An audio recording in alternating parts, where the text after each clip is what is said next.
This episode is brought to you by Sword Tiling, lead tiling specialists in the Northeast, covering all aspects including commercial and domestic. They've got you covered. So head to sword_tiling on Instagram and tell them St. James's Pod sent you.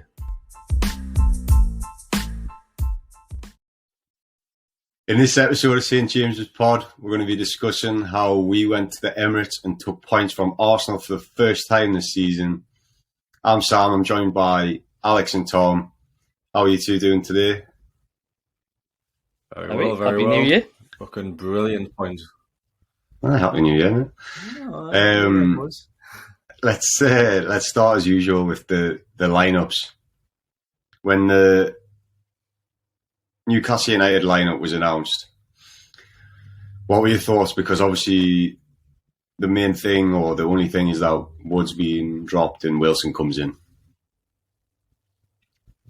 I mean, it seems like a pretty obvious one to me in terms of the quality that Wilson was going to bring into the game, more so than what Wood had offered in the game prior against Leeds. I mean, there's just night and day really at the moment between the two.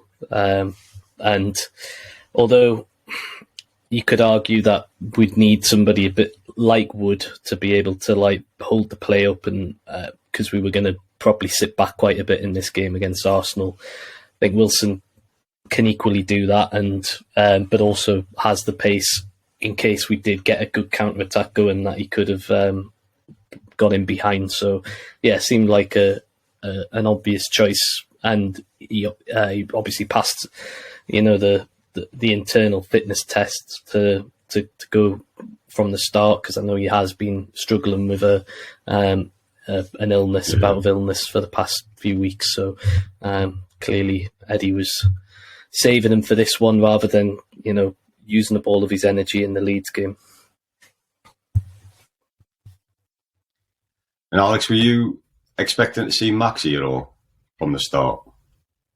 Well, a lot of people are calling for Maxi to start, weren't they? Obviously, he's built up his fitness since the World Cup now, so you think he's fit enough to start, ready to start. But I think it was more of a tactical decision from Howe, and as often as he does, he gets it right, because I think we needed Joe Linton and Willock in there on the left to combat Saka, and I think if we had some Maximan there not tracking back, I think it would have caused a lot more problems when Burn did need a helping hand. I don't think St. Maximan would have been the one back there to help him out. So I think that's pretty much why Howe went for that in the end. So I wouldn't rule out St. Maximan starting, for example, the next league game, but I think specifically for Arsenal, I think the more defensive option probably worked pretty well. Yeah, and like you said, obviously the way he set up really did help Dan Burn against Saka. So we might as well dive into that straight away, because Arsenal came out the blocks really early, like we did kind of against Leicester almost. And what you saw at the start was they were really hitting that right-hand side. And Burn had a shaky 5 minutes against Saka, didn't he?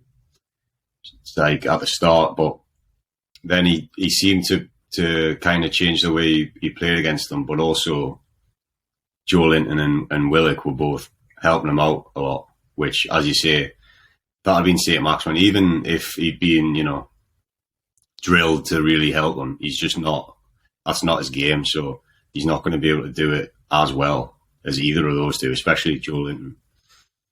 Tom, what were your thoughts when you first saw Saka just go past Burn in those first 5 minutes? Well, it's one which, although we have got one of the best defences in the league, Dan Burn kind of sticks out a little bit like a sore thumb as the one that you could target, just because he's not the most mobile of left backs if you compare them against other left backs in the league. So I could see their plan. They thought, Saka, he's quick, he's nimble, and with somebody like Ødegaard who's got this great relationship now with Saka in terms of knowing where he's going to be, trying to play around him, play little 1-2s.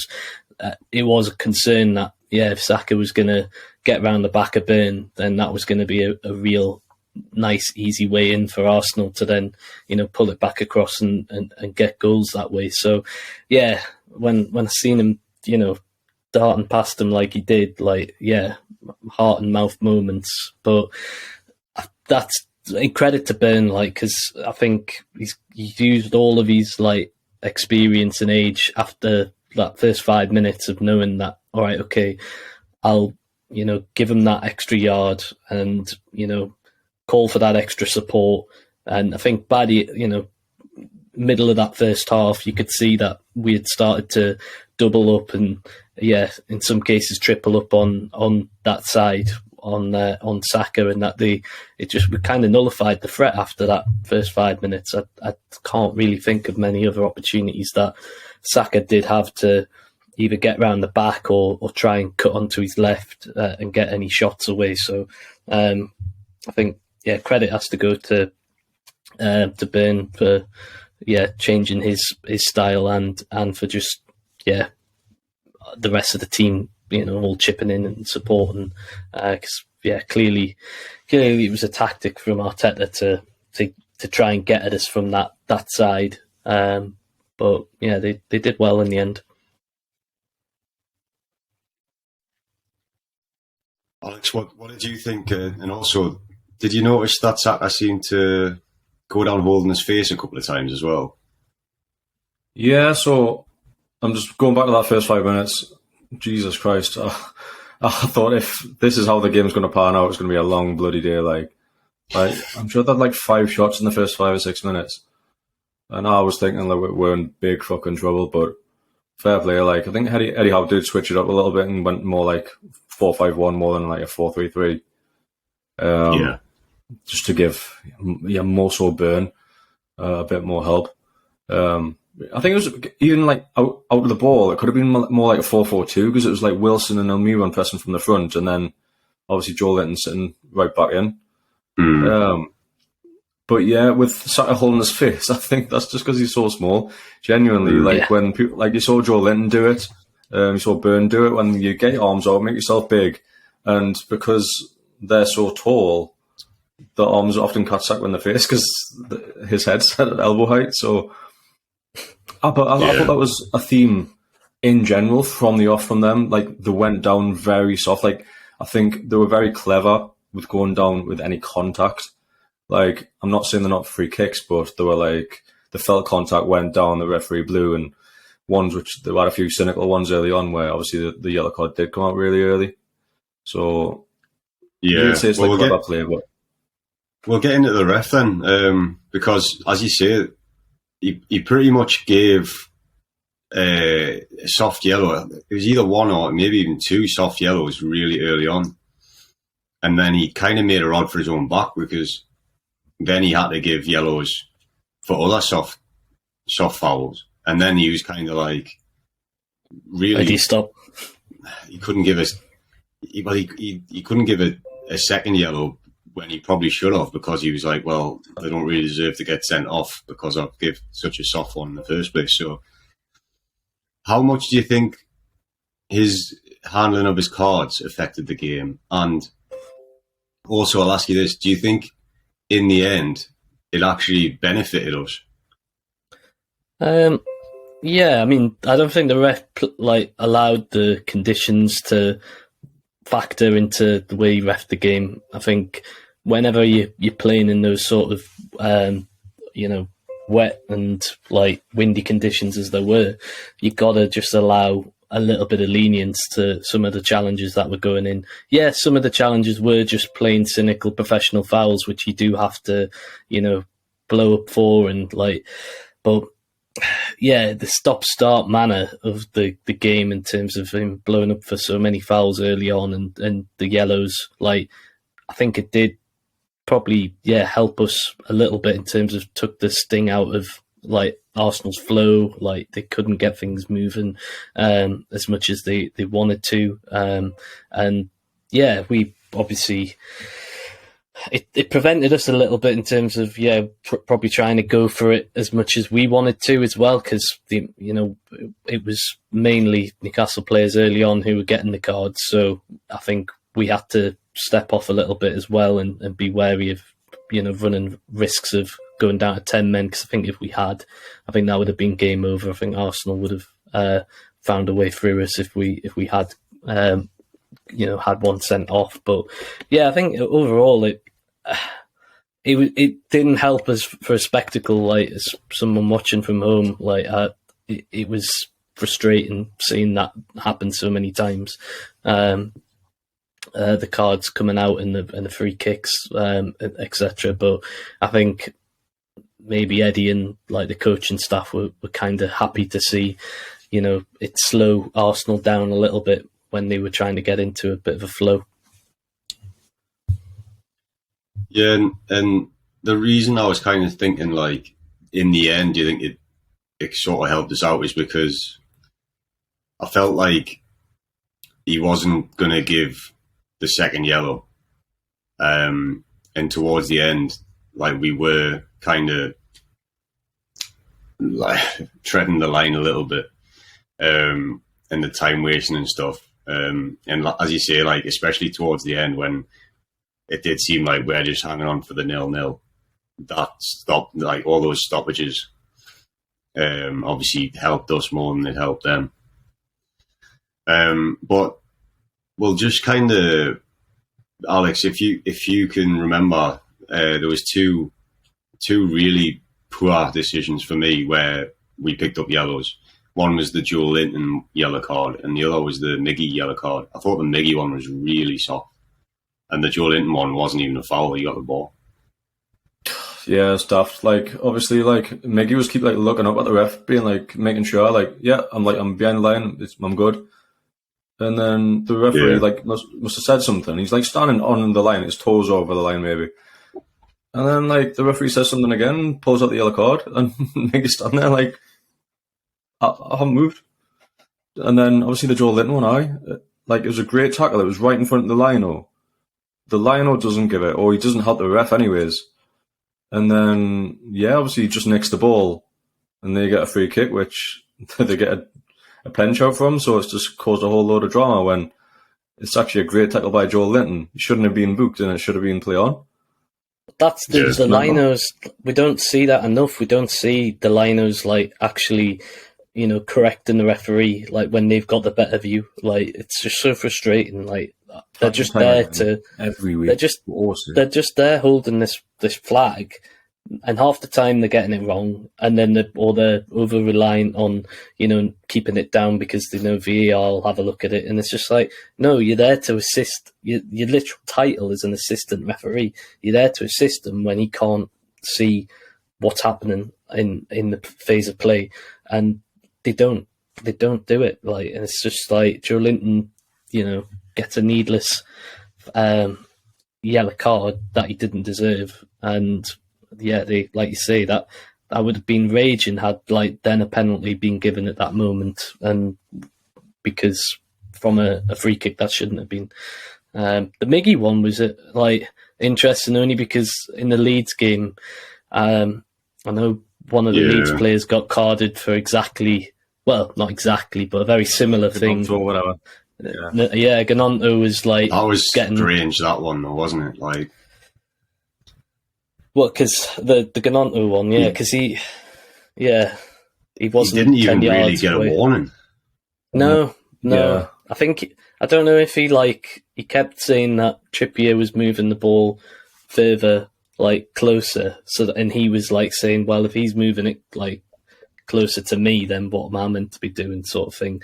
But then, it's interesting that Miggy then gets pulled up for a similar sort of thing the following game. I did feel like some of our tactics that we employed against Arsenal were similar to the stuff that we were getting frustrated with from Leeds doing it to us, which, there's an element of irony there, but When funny you're talking about Miggy getting booked for what's happened in previous games. Also, Lascelles getting booked for being off the pitch when his only other book in the season has also came when he's off the pitch. Like, you've got to respect that. Like, being booked twice and both times he was sat off the sideline. I know we say that you'd think he'd have learned how to do it a bit more sneakily. He wasn't even trying. He was like standing in front of him, telling him to like get back because obviously he was taking the phone from further forward. The referee's telling him to get back, not listening to him, and then he's just not moving. Yeah. Like you'd think he'd pretend to like tie his shoelace or like something. Yeah, but not very fair play. Not very subtle. This is jumping ahead a little bit here, but as we were talking about the yellow cards, I thought Trippier did really well because obviously he's up against Martinelli on that side, and if he picked up a yellow, he'd miss the next league game because he was. Yeah. I think him and Shaw were both one off a suspension, so they both did really well. Yeah. And now, even if they pick one up in the next game, they'll get them refreshed, won't they? So yeah, I thought they did really well, and Trippier. I thought he was going to have quite a tough time. I think is like first sort of 5-10 minutes when they were really coming at us. I think that was the first time I really noticed our defence's sort of not lack of pace, but we're probably one of the slower defences in the league. We don't really have a rapid fullback, and I'd say Botman's probably like the fastest centre half, and he's not that quick off the blocks. Like once he gets going, he's quite pacey. But I thought that was exposed a little bit in the first 5 or 10, which again really kind of shows how good the defensive display was. When you think about Arsenal's attacking play, like Saka, Martinelli, and then the way they've got Odegaard in the centre threading things, they should really have been able to get through our back four on paper quite easily. But I think, from front to back, it was such a good defensive display, wasn't it? Yeah, I'd say that comes purely down to the experience. That I know Botman's only young, but I think everybody would say he's got a head of a very experienced defender, even at this young age, the way he plays. But I'd say a lot of it just came down to really good positioning, and I think there was moments where they were crossing in low crosses, which were dangerous, fizzing about, but Cher just seemed to always just be stood in the right place, just getting a big boot on it and just getting it away, and it never looked like I would say that we were. There were probably a few moments where we looked like we were clinging on, but not loads. And even when we were, there was just the way in which we went about it. It wasn't panicking. I wouldn't say they were just they were just in the right places at the right times and just getting the ball away and just clearing it. Well, I know Dan Burn obviously was involved with some of the potential penalties, but I think all of them just played to their man really well. And I get your point that they should on paper be more at risk because of their lack of pace, but if you've got the experience and the whereabouts to be positionally solid, which they always seem to be, then no matter how quick you are, you're not going to get past them if they're already in that position. So fair play to them. That's the thing, with the lack of pace, they make up for it with the awareness. Even as you said, Botman's so young, his positional awareness, and reading the game and reading where the ball's going is fantastic. And even Burn, as you were saying, first 5 minutes he had he's put on toast a couple of times, but then after that he was dropping off maybe a bit too much, but he was giving himself a couple of yards. So when Saka went to go past him, he knew he had the legs to even match him after a couple of yards, if you know what I mean, and get back and recover well. So I think that's the same with Shaw and Trippier as well. What the lack of pace that they have, they do make up for in the tactical awareness and just reading your man. Yeah, definitely. And I think I put on the lads chat about 5 or 10 minutes in that I felt like Shaw was having one of his poorer games because I'd seen him kind of step in and his passing didn't seem to be in, and then I'd noticed him kind of ball watching and not like coming back with the defence. But then towards the end of the game, I was like, he's actually had probably like a 9 out of 10 performance. So I think the whole team probably after those first, so I don't know if it was to do with like Eddie Howe changing the tactics a little bit, or just the fact that Arsenal came out so strong.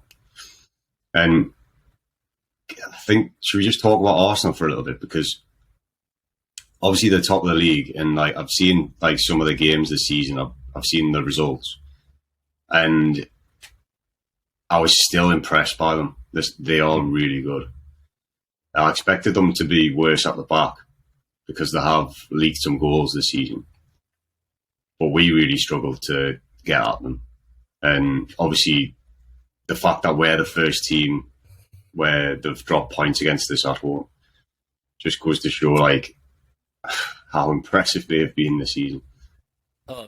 100%. I know one of our keen listeners who is an Arsenal fan would like this shout out, but yeah, Partey, I think he had only listener. I can't believe our only listener's an Arsenal fan. Exactly. I love this episode. He's gonna love it. But no, yeah, Thomas Partey. He was on the match.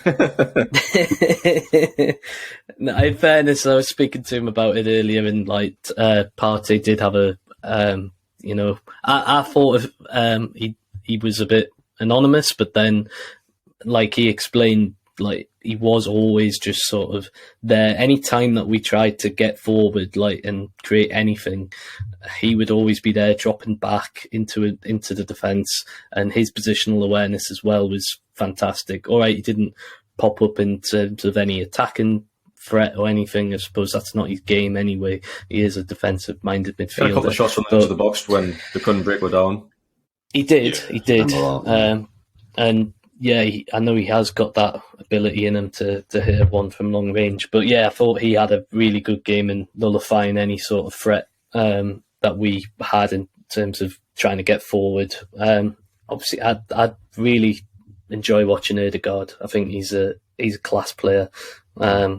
He was trying a few sort of little sort of passes, a bit like Bruno for us. He's their sort of guy to unlock things, and he was trying a couple of little interesting like passes to try and get through us, like little lobs over the top or small little like passes right on the edge of the area, which some were coming off, some weren't. But yeah, he's a great player. I think they are starting to get to that point where I know they have been laughed at for a long time because of their inability to challenge for things, and that they just end up falling away. But I think on that performance, they're going to be there right until the end of the season, even if City, start, getting better and picking their form up. I still think Arsenal have enough to hang on in there and be. I won't say that they're going to, end up with the title, but they're going to be right there. Yeah, definitely. Like they really impressed me yesterday as well. Like the passing is just like really good. You talk about like a front three, it's more like a front five sometimes, because you've got Xhaka and Ødegaard like breaking like in between our defence and midfield, and there's so many passes they received on the edge of the box. It just becomes a nightmare of who you track and who you're chasing back. So it's like, obviously you mentioned Partey, the one that sits, and then them two like push right forward, and it literally, as you were talking about that, it made me think, when you compared Bruno to Ødegaard, if we had a player like Partey who could just sit in front of the back four, and then Bruno could push forward that bit further, it just shows that what we could be capable of going forward if we did let Bruno off the leash a little bit and let him have a bit more attacking freedom. Yeah. Yeah, there was a good little moment in the midfield where just where Ødegaard and Bruno kind of like ended up, I think Bruno got fouled by Ødegaard, but it was just like interesting to see like that. I think the respect of those two players, like in what they both do. I think Bruno had just like given him a quick little turn, and like he was off and ready to like spring a pass, and like I think it just I could just see like that comparison of those two like kind of working. I mean, it's just was that after Odegaard got booked? That was when he did get booked, wasn't it? He did He get had a big booked. arms around him, then he tracked back. Yeah, pulled him back. Yeah. But no, he's a great player. You can see why Real signed him at 16. Oh yeah. How much did he cost Arsenal? Do you know? I'm not sure. Is it a lot of money? I'm sure he went to Real for about 60 million when he was 16. I think he did cost about 35 or something in that region. I think Balling. He wasn't like. I think he's the player they've been missing since Özil left, in terms of that guy to create things. Özil Gummidge. Yeah, and he's doing it now, I think. Yeah, it was 40 million euros. Yeah, that's very reasonable. One thing I was going to say about how impressive Arsenal looked, I think it's also because the contrast in watching us play, because we're normally that dominant team this season. Like the way they were passing the ball around, the possession they had, and they were just like keeping the ball. You've seen us do that so much to St James's Park, especially, and then to be on like the receiving end of it, and for us to not really be able to like put our mark on the game at all, not really, like our identity wasn't really in that game. We had to change, and I think that's just like shows again how impressive they are. Just before we kind of get onto some of their chances and some of the other key moments, we'll just mention before half time we had a really good opportunity to go 1-0 up. Joe Linton at the back post. What? I've seen some different opinions on this. Tom, the way you reacted when I mentioned that, are you thinking he should have buried that? I mean, and just talk us through the moment as well. Yeah, he's great ball in to the back post. I think it was Trippier, who whipped it in. And yeah, was it flicked on at the front post? I think Shaw flicked it on, I think. Yeah, I mean, we overloaded that back post. There was a few players around it, but then Joe Linton's peeled away. Keeper Ramsdale's kind of towards the front post, so that back post, like, it just seemed so open. And then I don't know if he's just got his jump all wrong, or like I just couldn't quite. I mean, it's proper 50p head. Like it just comes like smacking them off the like top of the head or something. I can't even remember exactly which part of the head it comes off, but it just it comes right off the top, like. Yeah, it's just horrible. Like for somebody who's like he has scored like headers in the past, and he's somebody that you would pick out, on a corner or free kick as somebody is like to target just for his height and physicality and all that sort of stuff. But yeah, that header was abysmal. Like he had just all it needed to do was hit any part of his forehead, then he had half the goal, I would say, to aim at, and it would have been 1-0. So yeah, I mean, it was probably our only chance really in the game that I would say was notable. And yeah, just a shame that he got it all wrong.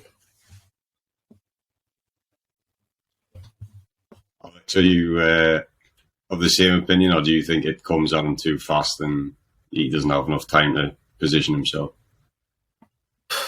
I think there's no excuses. Like, he'll probably know the set piece routine of what we were trying to do. Like, obviously, Trippier gives us signals of what he wants to do. So he'll have known. Well, obviously he made that run for the back post, knowing Shaw's going to try and get the flick on. So I think he just needs to react that little bit quicker and don't get under it as much. Literally, like, he just needs to cushion it. He doesn't need to get any power on it. The power's already on it from the flick on. Guide it in. Get it, like, at least get it on target. That's all you can ask. Get it on target. Then if someone blocks it off the line, if Ramsdale gets across, fair enough. But he's got to be hitting the target. And it was a huge chance as well. I mean, the fact it came off the top of his head is probably the worst thing. Like, no idea. So going into the second half, obviously, I would say Arsenal came out just as strong in the second half as they did in the first, and we had to kind of ride the wave a little bit before we kind of got into the game again.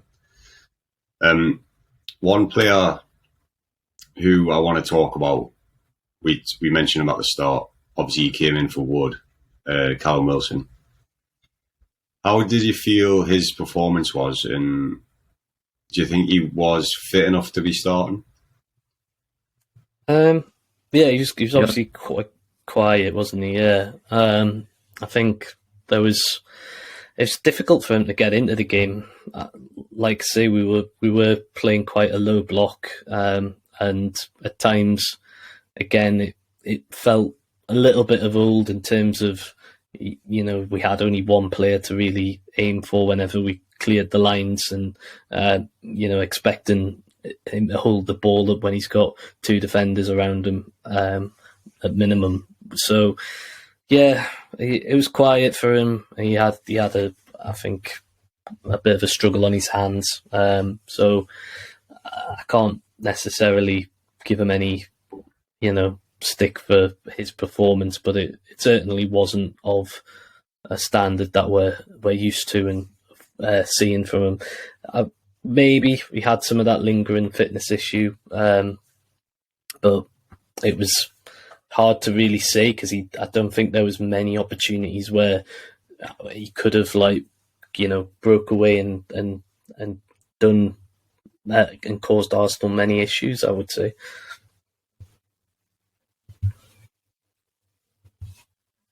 Yeah, it was a tough game for him. Like, as you mentioned before, like, he is quite good at holding the ball up. Like, I don't think you bring Chris Wood on to change the game like that. Like, I think Wilson's probably better at holding the ball up.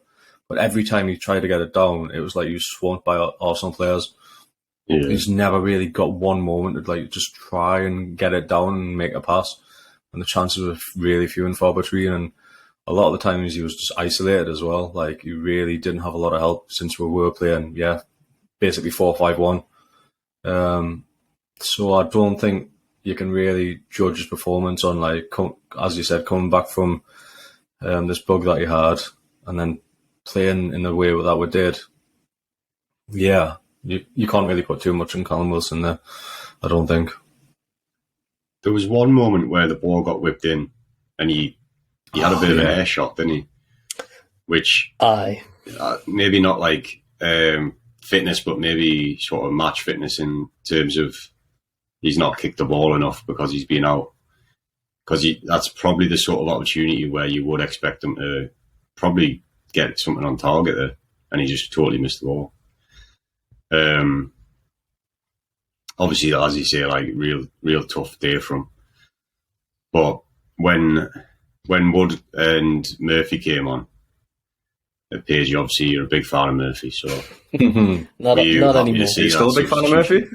No, honestly, that's it was dreadful. In terms of seeing a less effective sub than Murphy, I don't think I've seen anybody not do anything into a game. I mean, he almost did the opposite, and we'll get onto that, but right at the very end. But he just didn't do anything. Like, and Wood didn't really do anything either. But you know, at least he was a physical presence. But no, Murphy was very poor. I know Almiron has worked his absolute socks off, like, all season, so I don't blame him needing to come off and get an arrest. But obviously Almiron's one of our most effective players, and he was the one who whipped that ball in, wasn't he, for Wilson's air shot, and that, you know, he was probably the only one I could really trust to get in behind all game, if I'm being honest. But Murphy was never gonna do that, and he was just really poor. Like, it was just a very, very poor substitute appearance from him. Didn't do anything. There's a few times we'd like won the ball and we'll look like we could be on the break and it looked promising, and every time he just gave the ball away or got tackled, or there's one time where he just dawdled on the ball for about 5 seconds, and he was just like, he didn't know whether to like make the pass or make a run or what, and they just caught on the ball every single time. It's so frustrating to watch.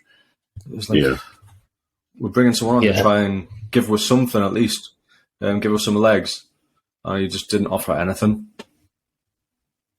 It reminded me of the Murphy that we'd kind of got used to, because we'd been giving him a little bit of praise recently. He had a bit of a run in the team, and we were saying like Eddie's obviously worked with him, and you can tell he's changed a bit. But at the start of this season, I was saying he's probably championship level, and I'd say after the performances we've seen this season, maybe lower Premier League. But as soon as he comes up against anyone like half decent, or well, Arsenal are very decent obviously, but you can just see the like gulf in quality. He doesn't know what to do.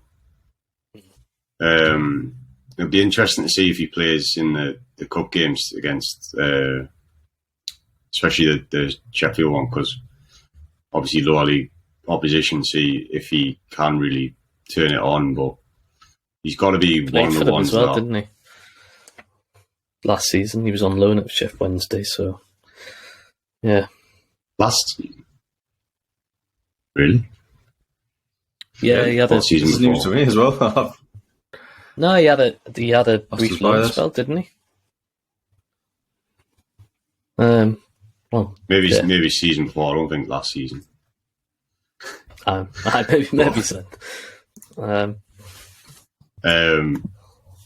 yeah. Do you think he's going to be one we look to move on? Maybe not in January, but in the summer. Yeah, I know. I said in the times I have been praising him in his form that he might have been working his way into. Well, he's definitely squad rotation now, but that he could have cemented a role in the future as that sort of player. But no, as like you say, the gulf in class between him and the Arsenal players, if we're wanting to realistically compete with Arsenal in the next few seasons, we need better players than Murphy coming off the bench and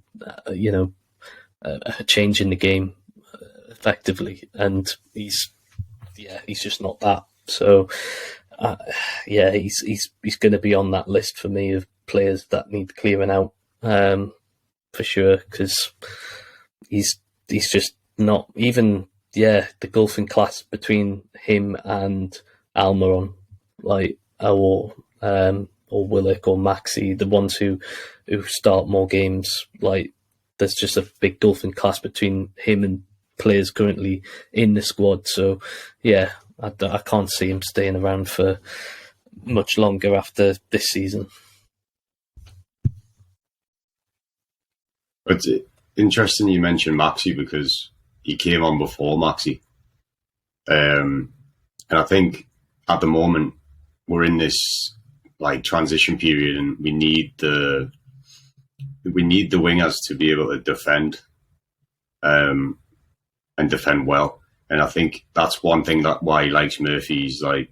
He's willing to work back, and I guess he probably is more drilled than Maxi. But it's going to be very interesting when we get if and when we get a solid 6 in, whether he lets the wingers off the leash a bit more. Alex, what were your thoughts? Yeah, well, he's like one of those players that, like, when you start a Football Manager save, like, he's on the transfer list straight away, isn't he? Yeah, even like past the early rounds of the cup against lower league opposition, you couldn't really trust him. Like if he started at Leicester, for example, I'd be fucking gutted. I don't think you'll start against Leicester. I don't think you'll start any other Premier League games. But yeah, he's just not good enough. Like as you said, Sam, about him being Premier League quality, I don't think he would start for any team in the Premier League. Like even like you're Nottingham Forest and that. Like, would you play him over like Emmanuel Dennis or someone? I don't think you would. No. Probably not. No. So you've got like a lot of players like that. Like even if you look at our bench to see who we've got to bring on, and we've still got like Mankio and people who've done a job in the past, but we're third in the league. Like you can't rely on those kind of players to keep you up there, and to basically make a difference like regularly. And I agree with St. Maximan that you can't rely on him to defend. So I think, say if we went 1-0 down, I think he would have came on earlier. But when we were defending on 0-0, because let's be honest, we weren't really trying to win that game. We were trying to snatch a point and get out. If we can catch them on the break, then brilliant. And we did have chances near the end. We did have a couple of corners. But at that moment, you can see why St. Maximan was left on the bench when every player was putting in such a shift. Like Arsenal complained that players were going down, pretend to be injured and all that. But I genuinely feel like the players ran themselves into the ground last night. Like it was a great effort, like by the full team. You look at Joe Willock. Yeah. Mm-hmm. He's like basically stops playing. He didn't like go down and try and stop the game. He's just there trying to kick his cramp out and trying to carry on. I mean, then there was Gabriel's definitely chasing him off when he's getting subbed off. He's like telling him to like jog on, and Willock actually jogs off. I'm like, if that was me, I would be like, I'm fucking injured. I'm walking. Like, honestly, I couldn't believe it when I seen that. I was like, you've seen he's been down, and he's still getting Gabriel walking over, like complaining that he's walking too slow. Fair enough with Wilson. He was doing the Peter Kay jog walk. He was like jogging, but he was like at walking pace. Taking his shinies out and that as well. Good. Yeah. On his way to Amarillo. I was a bit worried with that, when he's on a yellow card. Yeah. There's a few of those where our players, like Juno, like when the ball's already gone, he always has a little bite at the player after. Like he's done it so many times, even after he was on a yellow. He has just a little like snap at the ankles. And there's a few of them. I thought, like, if the player goes down, like, he needs to watch himself. You can tell. He shouts at the ref as well quite a bit. Oh yeah, he does. He has a right go at the ref. I think, wasn't it in the Leeds game? I seen a little clip of him and he was like talking to the ref and he's like giving him like this and basically like referring to him as being like. It wasn't to the ref, was it? No, it was to Granto. Oh, was it to Granto? Oh, sorry, I thought it was to the ref. Yeah, but he's like sort of saying like you're. Actually, no. I'm like a big player. You're just this little. He's doing it to the Gallagher. Pete was standing next to us. he spotted people like, proud.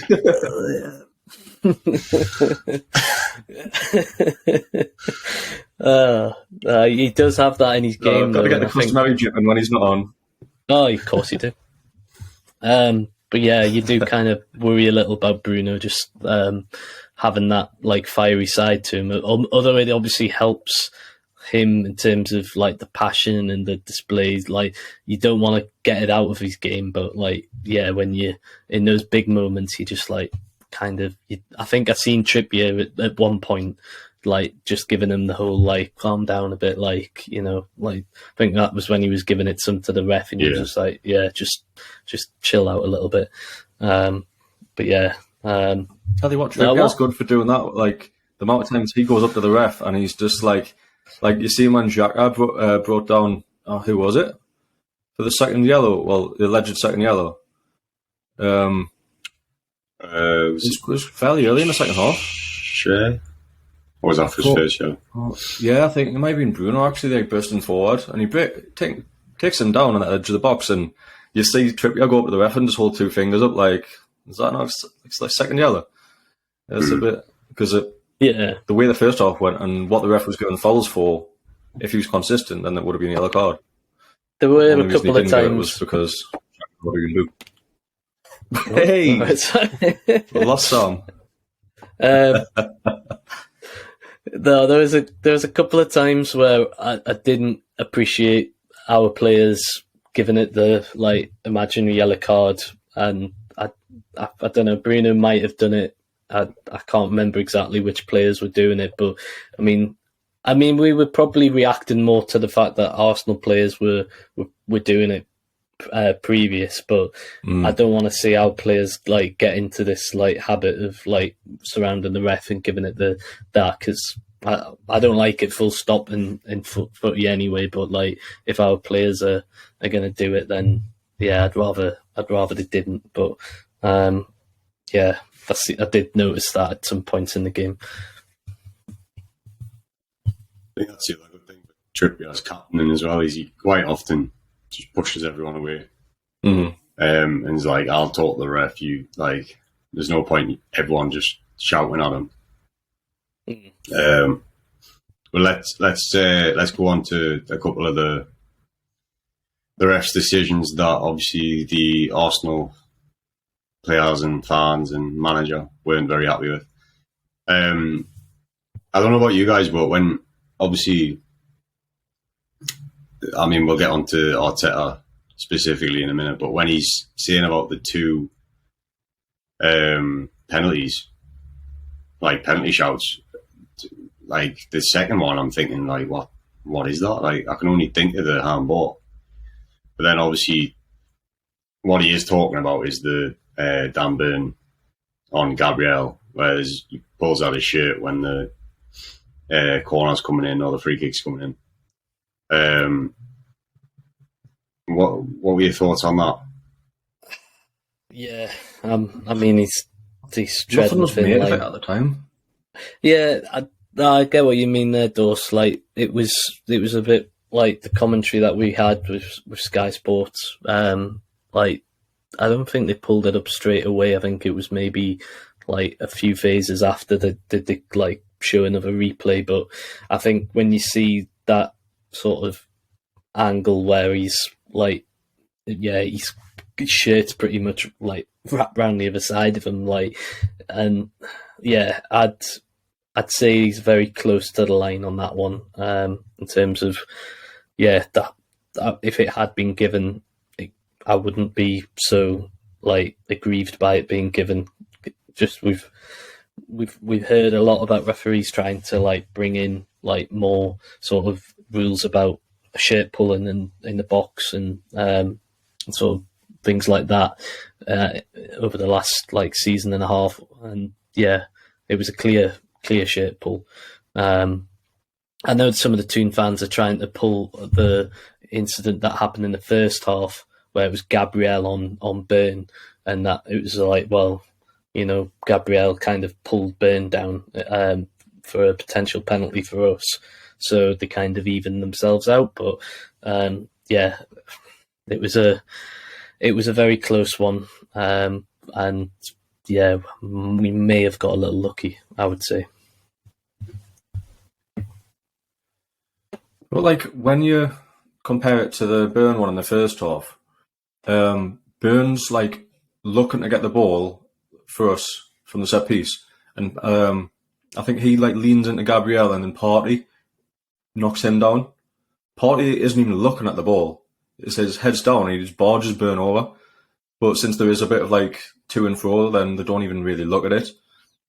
With obviously the Burn on Gabriel one, like Burn's eyes are on the ball, like he's going for it, but he did get away with one because it's similar to the Longstaff one against Wolves, which we didn't get given, to be fair, but we said it should have been given, but we didn't get it. So are you saying it's like swings and roundabouts, like a bit of consistency maybe, that like we didn't get it given, Arsenal haven't got it given? I'm not sure, but like you'd want it for your team. Yeah, it's this thing about what did they say at the time with the Wolves one? It was like it needs to be a persistent shirt pull, yeah, to be given, and it's like, well, what defines persistent? Because we've seen ones that are kind of like a less length of time be given. we've seen ones that have been like a harder pull, but not as long of a time, not be given, and whether the ref even seen it or looked at it, but you'd assume like VAR would have a look. But I mean, I didn't. My opinion was that, well, it's one of them where it could go either way, and obviously he didn't think it was a penalty. So I wouldn't. I mean, I get what you're saying. Is like if it's your team, you'd want it. But the fact that he's given it as like an absolute blatant penalty, I wouldn't say it's blatant. No chance. And then the other one is obviously the shouting for handball against Murphy at the end. You kind of mentioned it earlier, Tom. I mean, my opinion on this one is he's far too close, and also the arm isn't in a unnatural position. So they're the main things you look for with the handball shout. But I mean, my heart was in my mouth a bit when I seen it, and I was like, trust it to be Murphy. I don't know, Alex, do you think we got off for that one? Well, I think because they were so desperate by this point, it made the shout so much bigger. Like, they made so much more drama out of it because it was the, like, 94th, 5th minute or whatever. It was, like, literally one of the last kicks of the game. And, like, his arms are, like, sort of almost tucked in. Like, he's not making himself, like, massive. Like, and it is point-blank range. Like, I don't think it's penalty at all. And I think, yeah, the only reason why there's such a fuss being kicked up is because all the Arsenal players were desperate. Arteta was desperate, and they couldn't beat her on the field, so they had to try and rely on the ref to give them a penalty. So I really don't think it was a penalty at all. Not that one. Yeah, we saw Arteta and Eddie obviously get into it over that incident. Tom, what are you thinking when you see those scenes on the sidelines? You don't often see Eddie get a rise. No. Normally he leaves it to like Jason Tyndall or one of the other coaching staff to Big dog to get. Yeah, Graham Jones or somebody like else to come in. But like, yeah, you could tell. Like, I think the antics of Arteta throughout the whole game. He was pacing up and down his technical area. At any moment, he was chatting in. I think it was the Australian guy who was on fourth official duties. Gillett. He was in his ear all game long. Like, he didn't like the time wasting. He didn't like the little fouls and everything. So he was just constantly in his ear. I think Eddie had just been like, and then obviously the reaction of him not getting the penalty and like he's jumping up and down and everything. Like, I think Eddie was just like, right, okay, I'm sick of you trying to influence the game, like from here in terms of getting in the referee's head about stuff. Like, so like pack it in a bit. And yeah, like we were saying just before we started, like Arteta seemed obviously he's come through Guardiola's kind of mindset and being part of his coaching staff, but he's, and Alex, you said like he's like a combination of Pep and when things aren't going his way, very much like Klopp. Like he's starting to show those traits as a manager now of a side that are challenging that, but he's shown some of the traits, the worst side of those traits. I didn't quite like seeing him like trying to do that. And Eddie's classy, like you said, Sam. He's a classy manager. He doesn't get involved in any of that stuff too often. But I think when he's seen enough of it throughout the game, he has a line, and I think Arteta definitely had crossed that with the way he was acting. Oh, he crosses the line. He's nearly at the fucking 18-yard box when he's pacing up and down. He was, yeah. Honestly, he gets away with so much. Like, he does, yeah. Jesse Marsh got sent off for a lot less, and then no wonder Eddie Howe got pissed off. Like, he's genuine. What he's trying to do is influence the decision of the fourth official. That's what he's trying to do when he's doing that. Which is like you never get that from like any of the lower place sides in the league, it's always like this like arrogance. We said it against Man U when they were surrounding the ref like 10 players. They've got this arrogance that like they should be winning, and when they're not winning, it's like it's anyone's fault but themselves. The only person who's actually quite respectful with that is Pep, because he gave credit to us when we got the 3-3. He said we deserved it. He said like they should have done better, etc. But yeah, just every single little foul from like the first half, as you said. Like the fourth official should have had more of a word than him. You should have been booked in the first half, and you should have probably been booked in the second half. Like, you can't go on like that. Like, they always talk about respect the officials. There's no respect there at all. Like, whether it's like during the game or there's comments after. But like, what happens to the rule? Go on, man. I was just going to say, what happened to the rule on like you like stepping out your technical area, like you say, Dose? Like he was, miles out of it, and surely if that like a player on the pitch, if you're persistently, going to break that rule about stepping out your technical area and this and that, then yeah, the ref should be being called over and saying, right, okay, that you're on a yellow card and you do it again and you're off and you're into the stands. But yeah, like you say, he gets away with it, and it's just frustrating for us as fans of a team who've got a manager who is respectful and sticks to the rules, and never gets involved in that. I was going to ask what actually happens when a manager gets a yellow card. Is it just the same as a player getting a yellow card where they have to get 2 for anything to actually happen? Yeah. Or is it do they like count them up as well? So like if they get 5, they're in the stands for the next one.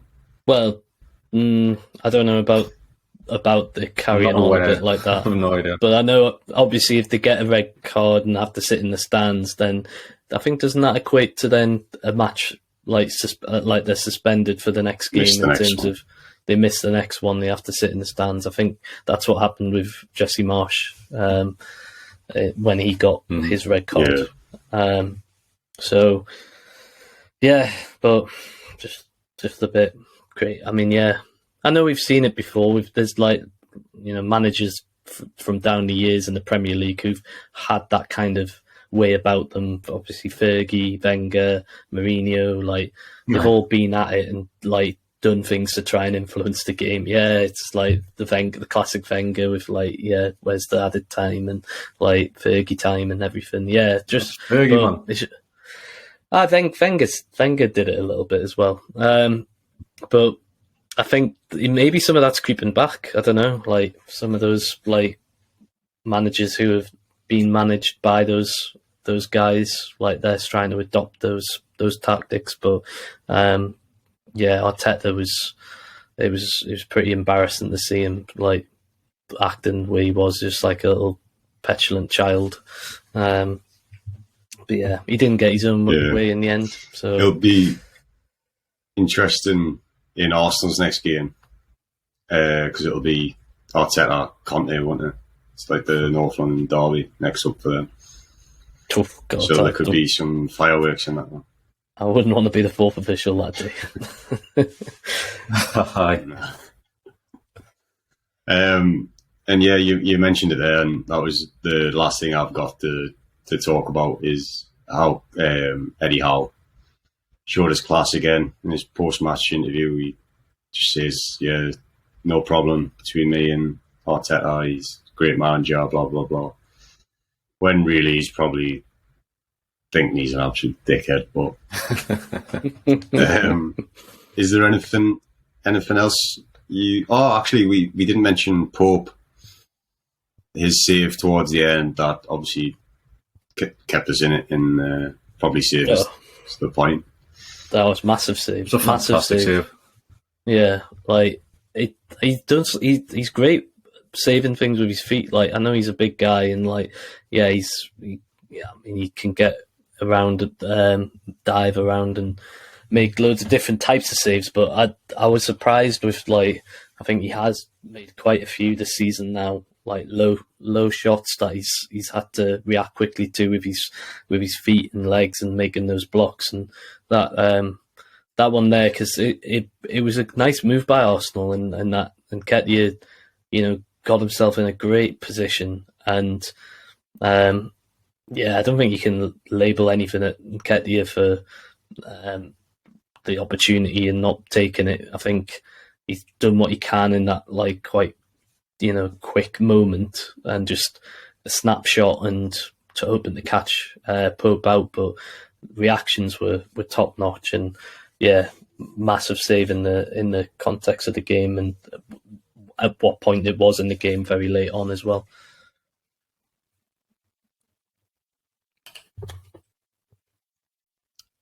Yeah, and interestingly, Dubravka was back on the bench. Obviously, he's been recalled and he's straight back on the bench. But we'll get more into Dubravka, I think, in the next episode. Little tease up here, guys. Listen to the next episode if you want to hear about Dubravka. But if you guys haven't got anything else, we'll wrap that one up there. What a fantastic point away, by the way. What a fantastic point. That should be said, yeah. Brilliant point. I'd say, because we were disappointed not to get 3 points against Leeds, and we've seen that as maybe 2 points dropped, I personally didn't expect us to come away with anything from Arsenal. So I feel out of the 2 games, it's only 1 point now that is kind of missing from that, which kind of softens the blow a little bit. So, fair play to the boys for bringing the point back. Also, it keeps, even though we feel like we dropped 2 points against Leeds, it keeps the unbeaten record going, keeps that unbeaten feeling going. 6 clean sheets. Six clean sheets in a row. Yeah. That we forgot to mention. That's now a club record. So fair play to Nick Pope and the defence for keeping that run going as well, and hopefully they keep that going for a few more games at least. Yeah, and just a quick shout out to Longstaff before we sign off as well, because I think he was integral in that midfield. Again, he had some sloppy passes in the first half, I think, but I felt like he had a poor game against Leeds, and he came in and he was a really essential cog in that system. And it is the likes of him that also helped the fact we're getting clean sheets. So I think he's probably the only player we haven't mentioned so far. So yeah, great by him as well. So yeah, guys, if you've enjoyed the episode, or even if you haven't, please give us a like on this episode. Review, it does really help. Yeah, 5-star review. Give us a follow or a subscription if you're watching on YouTube. Hit that notification bell, and really try and help us get this channel going. So once again, thanks to Sword Thailand for sponsoring this episode, and join us in the next episode where we're going to preview the next 2 games as we're doing a cup special, and we're hopefully marching on in 3 guys. Today, aye. All right. Cheers, guys. See you in the next one. Ta-ra.